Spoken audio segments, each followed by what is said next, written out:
आज मी बातमी वाचली की बुलेट ट्रेन 2027 पर्यंत गुजरातमध्ये सुरू होणार आहे. तर 2029च्या एंडिंग पर्यंत मुंबई ते अहमदाबाद असा बुलेट ट्रेनचा फुल स्ट्रेच चालू होईल. अर्थात आपल्या देशात बुलेट ट्रेन चालू होती याचा आनंद आहे, मात्र एक रुकरुक सुद्धा मनात आहे. जी बुलेट ट्रेन पहिल्यांदा पुणे ते अहमदाबाद होणार होती त्यातला मुंबई ते पुणे हा स्ट्रेच का गाळण्यात आला. स्ट्रेच कमी केल्यानंतर महाराष्ट्रामध्ये 4 स्टेशन राहिली व गुजरातमध्ये 8 स्टेशन राहिली. महाराष्ट्रामध्ये एवढी कमी स्टेशनही असूनही गुजरातच्या बरोबरीने महाराष्ट्राने त्याचा भारका उचलावा. थोडक्यात या प्रोजेक्टची आपण माहिती समजून घेऊ.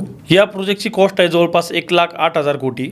त्यामधले 88,000 कोटी जपान इंटरनॅशनल कॉर्पोरेशन एजन्सी म्हणजे GICA यांच्याकडून लोन घेणार आहेत. तर 10,000 कोटी रुपये हे रेल्वे मिनिस्ट्रीकडून मिळणार आहेत. तर 5,000 कोटी रुपये महाराष्ट्र गव्हर्नमेंट देणार आहे व 5,000 कोटी रुपये हे गुजरात गव्हर्नमेंट देणार आहे. आता यामध्ये असणाऱ्या स्टेशनची आपण माहिती घेऊ.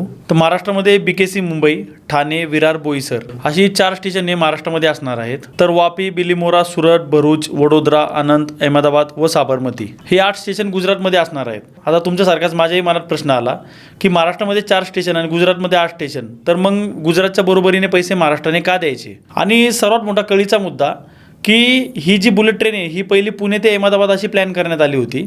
यामध्ये सर्वात महत्त्वाचा जे मुंबई ते पुणे दरम्यान जे ट्रान्सपोर्टेशन होतं किंवा जे दळणवळण होतं, तर हे फक्त महाराष्ट्रात नाही तर संपूर्ण आपल्या देशात सर्वाधिक आहे. हा मुंबई ते पुणे हा स्ट्रेच का गाळण्यात आला. मग हा गाळण्यात आला तर आपण मग त्या गुजरातच्या बरोबरीने पैसे का देतोय. तर याविषयी सर्वांनी कमेंटमध्ये आपली मते मांडा.